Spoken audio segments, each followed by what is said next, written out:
Good day mga ka-sports natin dyan. Creamline Cool Smashers, isang hakbang na lang ay papasok na nga sila para sa Battle for Gold.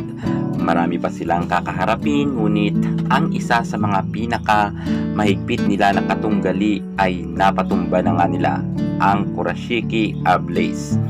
At makakaharap nga bukas ng pupunan ni Michelle Gumabaw ang Signal HD Spikers, isa rin sa mga pinakamalakas na team.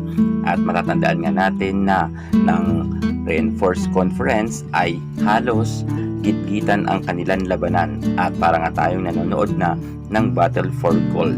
Pero ngayon magkakasubukan na naman ang Signal at ang Creamline. Pero syempre alam natin na lulusot yan ang Creamline Cool Smashers sapagkat may pusong kampiyon talaga ang bawat isa sa kanila. At ang mga bashers na naman dito ng Creamline Cool Smashers ay nagsisilabasan na kung saan marami na naman mga pumupuna sa Creamline na matatalo daw. Yan nga ang kanilang sabi. Ngunit yan nga ang kanilang pusta kanina na matatalo raw sila ng Kurashiki Ablaze.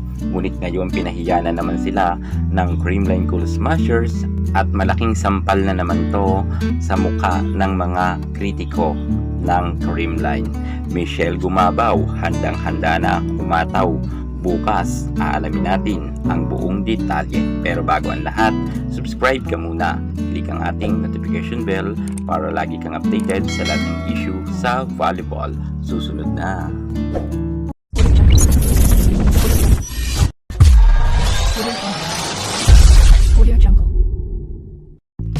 Kapitana Michelle Gumabaw, ready talaga sa bakbakan kahit sino pa ang kanilang team na makaharap.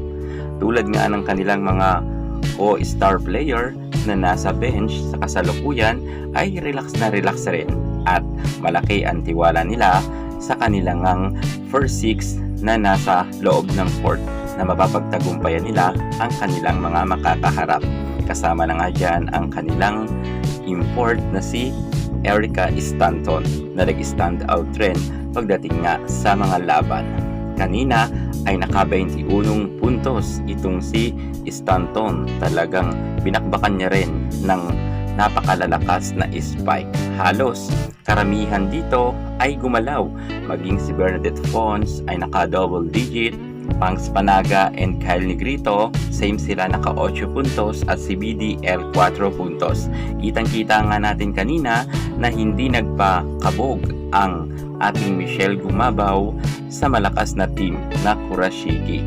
Kilala naman natin na ang Team Japan pagdating sa floor defense ay sobrang ganda, pero hindi dito nagpahuli ang ating Michelle Gumabaw. Talagang binakbakan niya kanina ng mga malulutong na spike kung saan pinahirapan ni Michelle Gumabaw ang Kurashiki Ablaze. At dahil dyan, ang ating Michelle Gumabaw nga ang player of the game. Nagpapasalamat naman si Michelle Gumabaw sa lahat ng mga nanood sa arena at dinayo pa nga sila, at alam daw ni Michelle Gumabaw na iba't ibang lugar ang pumunta at malalayo pa, pero nagtiyaga raw para manood sa Creamline, kung kaya hindi raw nila bibiguin ang kanilang mga fans. At sabi pa ni Michelle Gumabaw, pinagkalaob pa rin sa kanila ng Panginoon ang kanilang pagkapanalo. At syempre, gagawan pa rin nila ito ng sarili nilang gawa para matupad nga nila ang kanilang goal. Isang team na lang ang kanilang matatalo, ang Signal HD Spikers. 100% pasok na ang Creamline para sa Battle for Gold. Kaya kinakailangan bukas trabahuhin nga ng Creamline Cool Smashers ang Signal HD Spikers.